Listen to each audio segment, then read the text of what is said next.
Innal hamdalillah nahmaduhu wa nasta'inuhu wa nastaghfiruh wa na'udzu billahi min shururi anfusina wa sayyiati a'malina may yahdihillahu fala mudhillalah wa may yudlil fala hadiyalah. Ashhadu an la ilaha illallah wahdahu la syarikalah wa ashhadu anna Muhammadan abduhu wa rasuluh. Amma ba'du. Faqala Allah Ta'ala fil Qur'anil Karim, a'udzu billahi minasy syaithanir rajim. Walanabluwannakum bisyai'im minal khaufi wal ju'i wa naqsim minal amwal wal anfus wath thamarat wa basyiris sabirin. Wa qala ta'ala aidan wa ma asabaka min sayyi'atin famin nafsik al-ayah. Hadirin ikhwatu iman, jamaah pengajian yang sama-sama mengharapkan keridhaan Allah Subhanahu wa taala. Alhamdulillah, Allah Subhanahu wa taala masih memberikan kepada kita bermacam-macam kenikmatan yang dengan nikmat-nikmatnya kita mampu untuk melaksanakan ibadah di awal hari ini, di subuh pagi ini, dalam rangka untuk mendekatkan diri kita kepada Allah Subhanahu wa taala. Yang mana hadirin ikhwatu iman, di antara kebahagiaan seorang mukmin adalah ketika dia mampu mengisi waktu-waktu kehidupan, setiap nafas yang dia hirup semuanya dalam ketaatan kepada Allah Subhanahu wa taala. Mudah-mudahan amal-amal kita sejak pagi ini, sholat kita, ibadah kita, semuanya diterima oleh Allah Subhanahu wa taala sebagai amalan sholihan, dan mudah-mudahan dibalas dengan pahala yang terbaik. Amin ya rabbal alamin.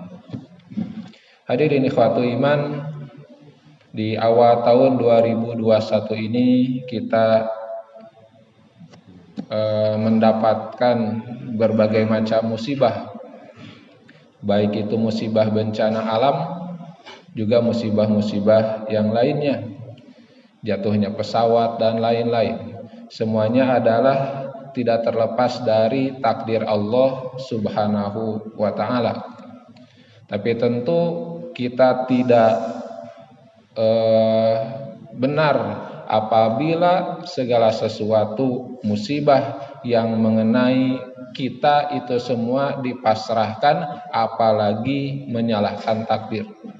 Sebab Allah Subhanahu wa taala sendiri menyatakan di dalam berbagai ayat Al-Qur'an, tidaklah musibah itu terkena kepada suatu kaum kecuali itu adalah ujian dari Allah Subhanahu wa taala. Di ayat yang tadi dibacakan di awal, Allah Subhanahu wa taala berfirman, walanabluwannakum, dan kami benar-benar akan menguji kalian. Benar-benar akan menguji kalian. Allah Subhanahu wa taala menggunakan dua kalimat taukid, dua kalimat penguat, dua kata yang menguatkan, yaitu huruf lam dan huruf nun taukid. Lanabluwannakum, dari kata bala yablu, nablu, di sana ada kata la di awal dan ada nun bertasdid, lanabluwannakum, benar-benar akan menguji kalian. Bisyai'im minal khauf, dengan sedikit ketakutan, wal ju', kelaparan, wa naqsim minal amwal wal anfus, kekurangan harta dan jiwa, wa thamarat, dan buah-buahan, wa basyiris sabirin, tapi Allah akan memberi kabar gembira untuk orang-orang yang bersabar. Jadi segala sesuatu musibah yang terjadi kepada kita semua tidak terlepas dari takdir Allah, bahwa semuanya adalah ujian dari Allah Subhanahu wa taala. Tapi kemudian hadirin ikhwatu iman, di ayat yang lain di surat An-Nisa, Allah Subhanahu wa taala pun berfirman, wa ma asabaka min musibatin min sayyi'atin wa ma asabaka min sayyi'atin famin nafsik. Dan apapun bencana yang menimpamu famin nafsik, maka semuanya adalah min nafsik, dari dirimu sendiri, dari kesalahanmu sendiri. Jadi hadirin ikhwatul iman, ada peran kita, ada peran manusia dalam musibah-musibah yang terkena kepada kita. Misalnya musibah yang kita hadapi di awal tahun ini, ada longsor di Sumedang yang paling dekat. Kemudian ada banjir. Hampir tiap hari mungkin kalau di Bandung dan sekitarnya. Kemudian ada musibah banjir juga di Kalimantan. Kemudian apalagi hadirin ikhwatul iman, sangat banyak. Bahkan sampai akhirnya hadirin ikhwatul iman, hal ini menjadi bisa dikatakan ajang atau peluang untuk orang-orang yang bisa dikatakan dukun atau peramal untuk menunjukkan eksistensi dirinya. Hadirin ikhwatul iman, hal inilah sebetulnya yang harus kita waspadai, bahwa siapa yang percaya mendatangi dukun, mendatangi peramal, kemudian percaya, maka sholatnya tidak akan diterima selama 40 hari 40 malam. Sholatnya tidak akan diterima kalau kita datang kepada dukun dan percaya. Mungkin kalau kita membaca di media sosial terkait dengan musibah-musibah ini sudah diramalkan katanya oleh siapa? Oleh Mbak Yu, kemudian oleh Roy Kiyoshi dan lain-lain. Dukun-dukun itu sudah menyatakan bahwa akan ada musibah, akan ada kecelakaan pesawat dan lain-lain. Maka hadirin ikhwatul iman, bagi kita umat Islam sebetulnya sekali lagi musibah-musibah ini tidak terlepas dari takdir Allah Subhanahu wa taala. Bahwa semuanya adalah dari atau merupakan izin dari Allah Subhanahu wa taala, dan kemudian penyebabnya adalah tidak lain dan tidak bukan adalah akibat dari perbuatan tangan manusia sendiri. Maka hadirin ikhwatu iman, musibah-musibah itu akan terus terjadi selama tangan-tangan manusia terus berbuat dosa, terus berbuat kesalahan. Zaharul fasadu fil barri wal bahri bima kasabat aydin nas. Telah nampak kerusakan-kerusakan dan akan terus nampak kerusakan-kerusakan itu fil barri wal bahri, baik itu di darat ataupun di laut, bima kasabat aydin nas. Itu akibat hasil dari kasabat, perbuatan manusia, tangan-tangan manusia itu sendiri. Hadirin ikhwatu iman, walaupun tentu akibat dari musibah itu ternyata tidak hanya terkena kepada orang-orang yang berbuat salah. Kita sebagai orang-orang mukmin yang tidak bersalah pun maka tidak bisa terhindar dari musibah-musibah tersebut. Tapi hadirin ikhwatu iman, untuk kita umat Islam yang merasakan musibah itu, maka Allah Subhanahu wa taala melalui lisan Rasulullah sallallahu alaihi wasallam menjanjikan pahala. Maka musibah-musibah ini sekali lagi jangan sampai kita terbawa oleh pikiran-pikiran sesat, adanya ramalan-ramalan dan lain-lain, tapi untuk kita ini adalah peluang mendapatkan pahala. Allah Subhanahu wa taala berfirman melalui lisan Rasulullah bersabda, "Ma yusibul muslimu min nasabin wala wasabin wala hammin wala huznin wala adza wala ghamma hatta syaukah yushakuha illa kafarallahu biha min khotoyahu."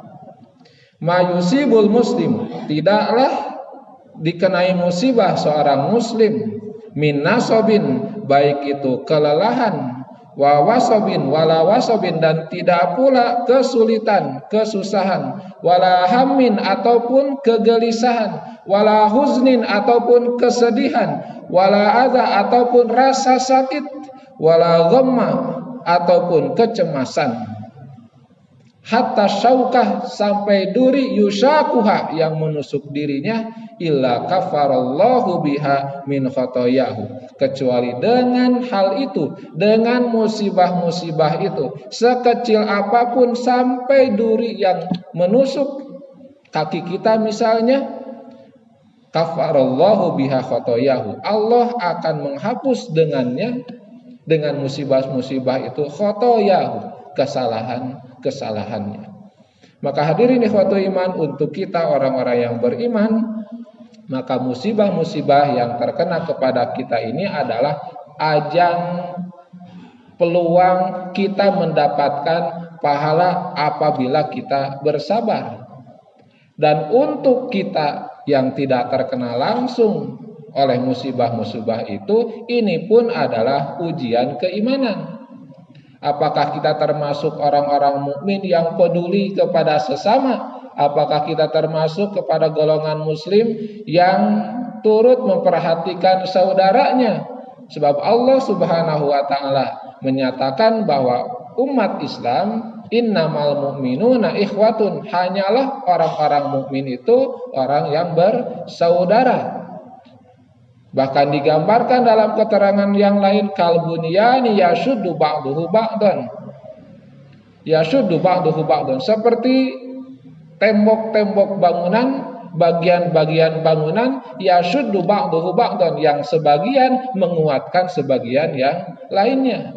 Rasulullah bahkan memperingatkan, man la yahtamma bi amril mu'minin falaisa minhum. Siapa yang tidak peduli dengan urusan, dengan musibah mukmin yang lain, falaisa minhum, maka tidak termasuk golongan orang-orang yang beriman, karena tidak ada kepedulian. Maka hadirin ikhwatul iman, untuk kita yang tidak terkena langsung musibah tersebut pun, ini adalah ujian pembuktian keimanan kita, apakah kita termasuk orang-orang yang peduli terhadap sesama mukmin, ataukah kita tidak termasuk orang yang tidak peduli. Ini pun adalah ujian, dan ini pun adalah peluang pahala dari Allah Subhanahu wa ta'ala. Apakah kita termasuk orang yang peduli, ataukah kita termasuk orang-orang yang tidak mempedulikan, tidak memperhatikan nasib sesama mukmin, sehingga kita termasuk orang-orang yang rugi karena kita melewatkan kesempatan pahala dari Allah Subhanahu wa ta'ala. Hadirin ikhwatul iman, musibah pun adalah peluang untuk menghapus dosa, atau bahkan musibah pun adalah sebagai tanda bahwa kita ini banyak dosa. Jadi ini adalah peringatan dari Allah Subhanahu wa ta'ala, red alert gitu ya, peringatan tanda merah bahwa kita ini banyak dosa. Kalau musibah terus-menerus terjadi, tidak lain ini adalah peringatan bahwa kita ini banyak dosa. Selain tadi itu adalah ujian, itu adalah peluang mendapat pahala, ini pun adalah peringatan bahwa kita mungkin tidak sebagai pribadi-pribadi, bukan hanya itu, kita sebagai bangsa, kita sebagai masyarakat terlalu banyak dosa. Rasulullah Shallallahu Alaihi Wasallam beliau bersabda, "Idza kasurat dzunubul abdi," apabila dosa hamba sudah sangat banyak, walam yakun lahu mayukaffiruha minal amal, dan dia tidak memiliki apa-apa lagi amal untuk menghapusnya, ibtalahullahu azza wa jalla bil huzni liyukaffiroha anhu, maka Allah mengujinya, liyukaffiroha anhu, untuk menghapus dosa-dosa itu. Jadi apabila dosa seorang hamba sudah banyak, kemudian amal kebaikannya sudah habis untuk menebus dosa-dosa itu, maka Allah menimpakan musibah sebagai peluang bagi orang mukmin untuk menghapus dosa-dosanya. Jadi di awal hadis ini tersirat bahwa dosa, musibah itu adalah akibat dari dosa, bahwa musibah itu adalah akibat dari dosa, dan dia menjadi peringatan untuk orang mukmin bahwa amal-amal kebaikannya bisa jadi sangat kurang. Idza kasurat, Rasul menggunakan adat syarat di awal, idza, apabila banyak dosa seorang hamba dan tidak ada lagi amal untuk menghapusnya, ibtalahu. Jawab syaratnya Allah akan menguji hamba itu dengan sesuatu ujian untuk menghapusnya. Bahkan di dalam surat Al-Isra ayat 59 Allah Subhanahu wa taala pun menyatakan wa manursilu bil ayati illa tahwifan, dan tidaklah kami memberi tanda-tanda itu, termasuk di antara tanda-tanda kekuasaan Allah adalah musibah. Walaupun ayat ini tentu tidak langsung terkait dengan musibah, tapi ini salah satu tanda kekuasaan Allah. Wa manursilu bil ayati illa tahwifan, dan tidaklah kami mengutus ayat-ayat itu illa tahwifan, kecuali tahwif, untuk menakut-nakuti, untuk memperingatkan. Makanya hadirin ikhwatul iman, kita melihat bagaimana Rasulullah Shallallahu Alaihi Wasallam setiap melihat tanda-tanda kekuasaan Allah, beliau beristighfar. Beliau beristighfar, merasa takut. Jadi melihat tanda-tanda yang mungkin menurut kita sederhana pun Rasulullah itu merasa takut lalu beristighfar. Bahkan doa-doa khusus beliau ajarkan. Hadirin ikhwatul iman, apa yang kita baca ketika kita melihat awan hitam? Atau biasa-biasa saja, tidak ada doa yang terucap. Rasul itu ketika melihat awan hitam berdoa, Allahumma ja'alha rahmatan wa la taj'alha azaban. Ya Allah, jadikan dia awan hitam ini rahmat, kasih sayang, wa la taj'alha azaban, dan jangan jadikan dia sebagai azab. Jadi baru melihat awan hitamnya saja. Kemudian ketika turun hujan, apa yang Rasulullah baca? Allahumma sayyiban nafi'an. Ya Allah, jadikan ini hujan-hujan yang bermanfaat. Lalu ketika misalnya ada petir, ada geledek, apa yang Rasul baca? Allahumma la taqtulna bi ghadabika wa la tuhlikna bi azabika wa afina qabla zalika. Itu baru mendengar geledeknya. Allahumma ya Allah la taqtulna bi ghadabika, jangan kau binasakan kami dengan kemarahanmu. Wa la tuhlikna bi azabika, jangan kau celakakan kami dengan azabmu. Wa afina qabla zalika, dan ampuni kami sebelum semua terjadi, sebelum ada azab, sebelum ada musibah. Jadi hadirin ikhwatul iman, itu kan tanda-tanda yang setiap hari kita temukan.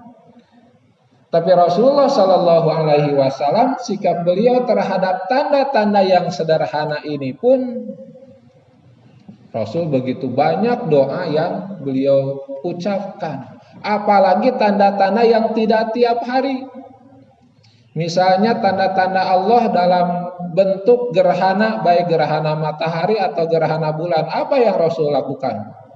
Apa yang Rasul sunnahkan? Padahal menurut kita mungkin gerhana mah biasa, hanya fenomena alam ketika matahari, bulan, dan bumi sejajar. Bisa jadi gerhana matahari atau gerhana bulan ketika bayangan matahari atau bayangan bulan terhalang. Kita anggap itu biasa, tapi bagaimana untuk Rasulullah Shallallahu Alaihi Wasallam? Beliau memerintahkan takbir, beliau memerintahkan sholat, bahkan ada nasihat, khutbah, kemudian diakhiri dengan amalan sodakoh itu ketika melihat tanda Allah berupa gerhana, yang menurut kita mungkin dianggap biasa. Hadirin ikhwatul iman, tanda-tanda kekuasaan Allah itu adalah tahwifan. Wa ma nursilu bil ayati illa tahwifan, dan tidaklah kami mengutus tanda-tanda, baik itu langit, bumi, matahari, bulan, apapun termasuk musibah, hujan dan lain-lain, illa tahwifan. Semuanya adalah untuk membuat kita melatih kita memiliki rasa takut kepada Allah Subhanahu wa taala. Maka hadirin ikhwatul iman, yang harus kita pupuk adalah rasa takut kepada Allah Subhanahu wa taala. Kehadiran Allah Subhanahu wa taala dalam setiap peristiwa. Sebab ujian untuk kita umat Rasulullah sallallahu alaihi wasallam di antaranya adalah ujian ilmu pengetahuan. Ujian untuk orang-orang modern itu adalah pengetahuan. Jadi ketika pengetahuan bertambah, seringkali menegasikan, menghilangkan keimanan, kepercayaan kepada Allah Subhanahu wa taala dalam perannya di alam semesta ini.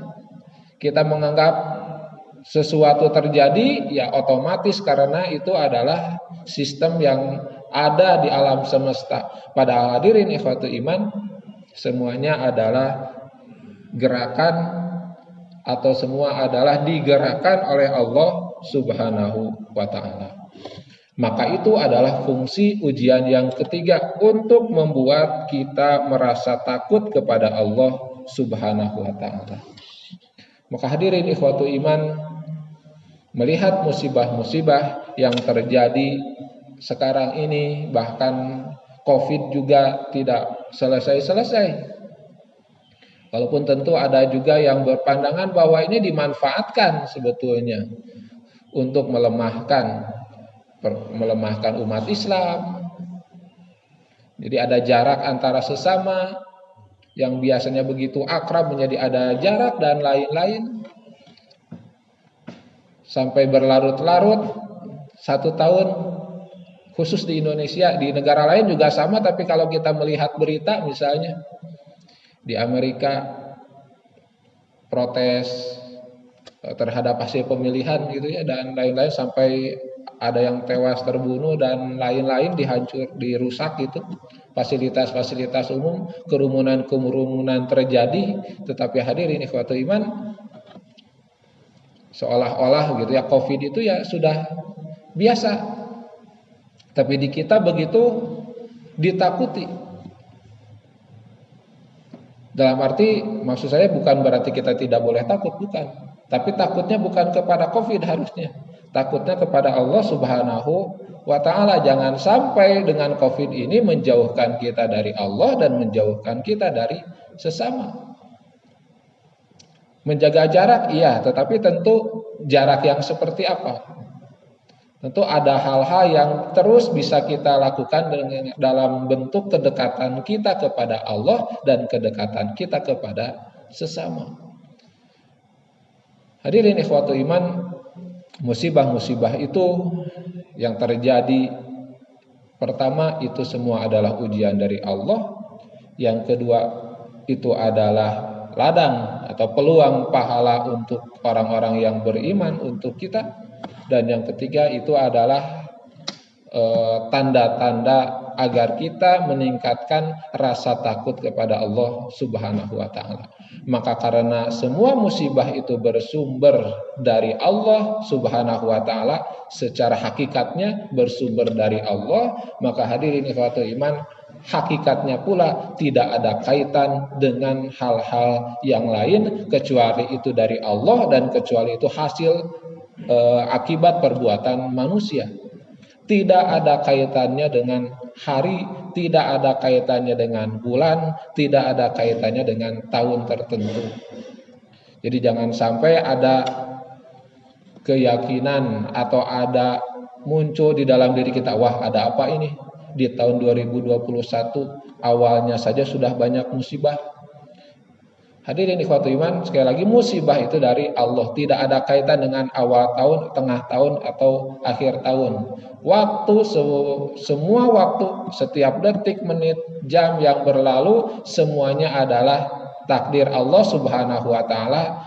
Adapun urusan tahun dan lain-lain itu hanya perhitungan manusia saja.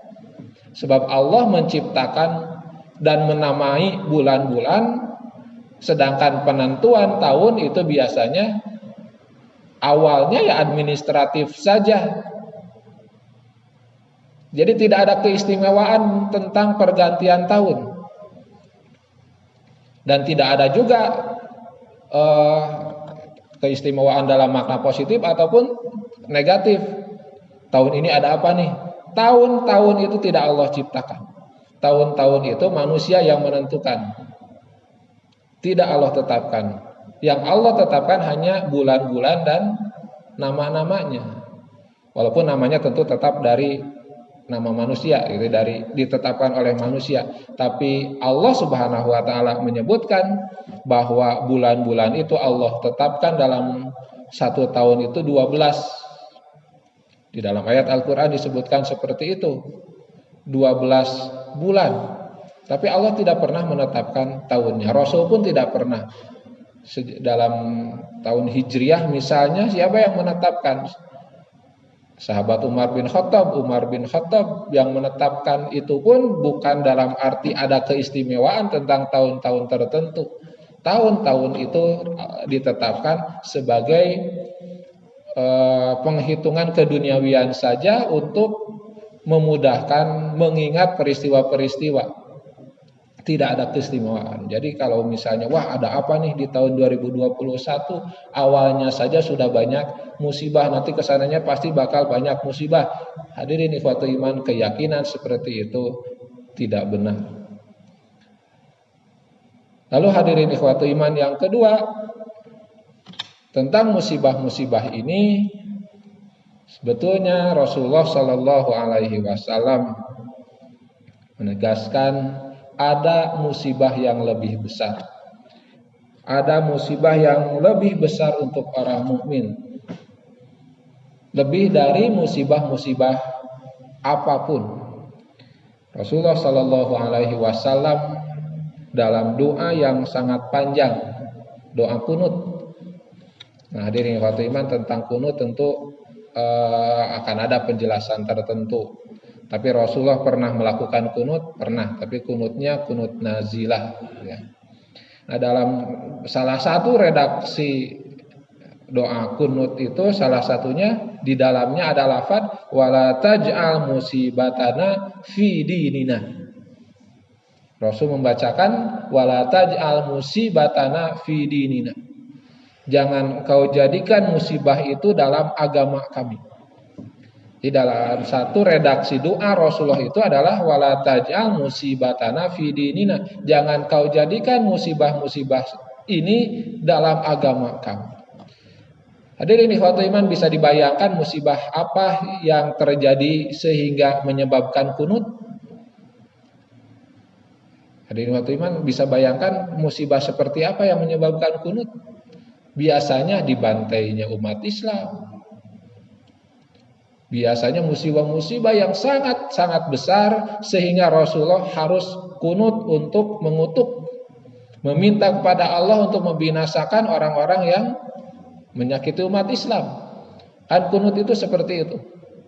Rasul sunnahkan ketika ada musibah yang sangat besar. Seperti yang terjadi di zaman Rasul, pembunuhan para sahabat penghafal Quran oleh kabilah tertentu yang awalnya meminta dikirim para dai, begitu ternyata datang ke sana dibantai. Maka Rasulullah kunut.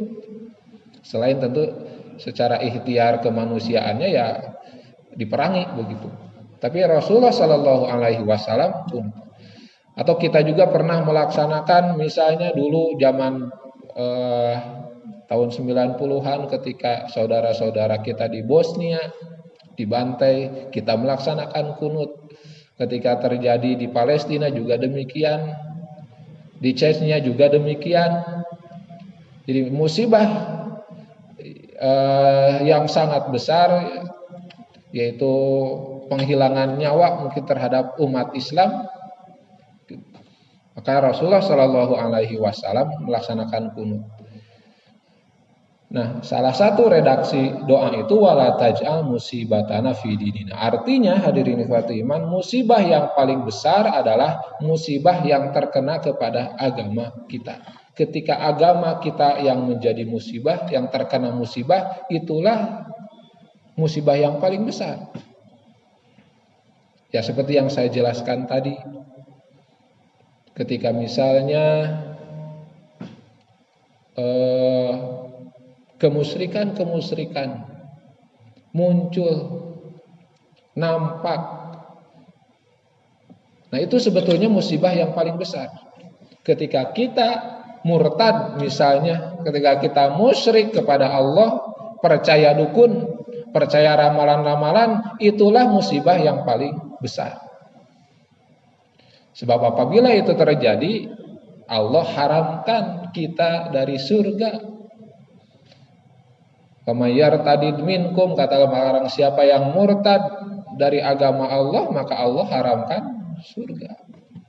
Ketika kita berbuat musyrik, percaya ramalan-ramalan, Allah haramkan kita dari pahala sholat 40 hari 40 malam. Walaupun kita ngaduk-duk sholat terus menerus setiap hari setiap malam, tapi kalau kita pernah datang ke dukun atau mempercayai ramalan-ramalan dukun, maka kita termasuk orang-orang yang seperti itu, terlarang dari pahala sholat. Kita percaya ramalan-ramalan bintang yang menurut sebagian orang mungkin dianggap sepele.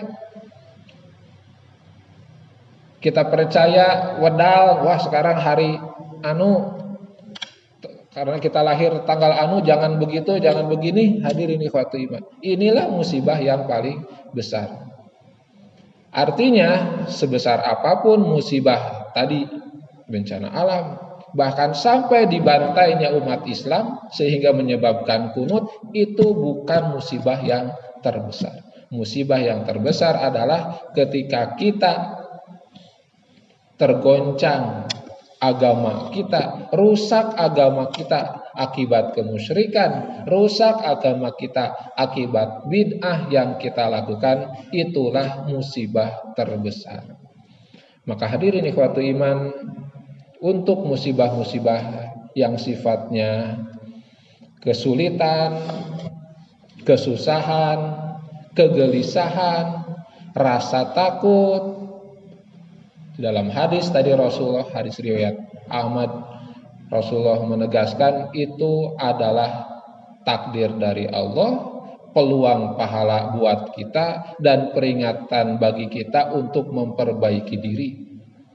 Tapi ketika musibah terjadi terhadap agama kita, dan kadang-kadang hal ini tidak disadari karena kita merasa punya ilmu, atau bahkan karena kita merasa menganggap ini hal sepele, maka sebetulnya itulah hakikat musibah yang terbesar ketika agama kita rusak, ibadah kita goncang akibat dari musibah-musibah yang atau pemikiran-pemikiran yang sepele.